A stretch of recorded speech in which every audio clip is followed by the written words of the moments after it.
Here with Virgil. Virgil, I got to ask you, what were your feelings about the Virgil gimmick? The Virgil gimmick, say the whole thing. I mean, to do the question. I'm here. Mike Man at? I'm here with Virgil. Virgil, I got to ask you, what were your feelings about the Virgil gimmick, and did you feel it was racist since Ted DiBiase treated you like a slave? Man, no, it was a storyline. Ted's one of the greatest individuals that you can know ever in mankind right here, but today, 20 years later, we're still best of friends, you know. There was no racism ever involved in this at all, you know what I mean? So I think it's a really stupid question to even ask, you know. When you meet a man like him, he was a great guy. I know his kids, man, from little Teddy to Brett. I mean, little Teddy is trying to be a wrestler herself now. He's 6'4", 240 now, you know what I mean? I seen him come as a kid when he was 4 or 5 years old, you know what I mean? So there was no racism involved in it at all, man. We're still best of friends.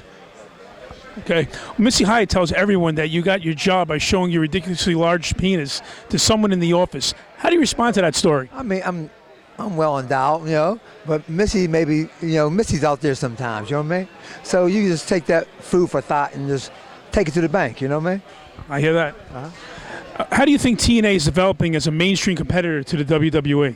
I mean, they got great young talent, but if you want to compete against the WWE, get on Monday night at 9 p.m. and do your best. And then you really can see if you can compete. Okay. What are your thoughts of Vince Russo's style of booking? I really don't know Vince Russo because Vince Russo wasn't there when I was in the WWF, and Vince Russo came in the later part of WCW. So only one who really knows his booking or his type of booking was the guys who worked with him in WWF. You know, I had nothing for or against Vince. I mean, he's probably a great guy, you know. What are your thoughts of the lack of kayfabe in pro wrestling today?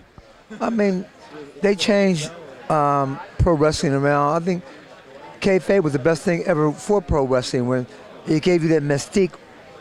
Did he really hit this guy?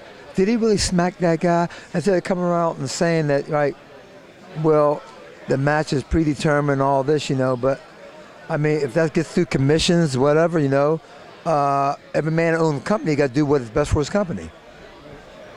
Okay? And what do you think is wrong with the business today?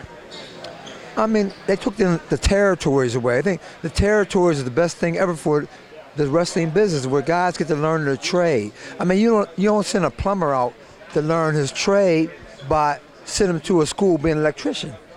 And you don't send an electrician out to learn his trade by going through being a drywall finisher. You learn your trade by doing wrestling. That's every day. And by learning wrestling every day in territories where you can be good, you can be good, and you can be good. You know, by just coming in and having a great body and a 10-cent mind, you won't end up being a good wrestler, you know what I mean? You see some of the best wrestlers in the world don't have the best bodies. I mean, you very seldom ever see a guy with a great body and a great ability to be a great wrestler, you know what I mean? Unless he's a third or fourth generation wrestler. You know, may come in through the Ortons and the Johnsons, you know, like Rocky to his kid, Rocky Johnson, you know what I mean?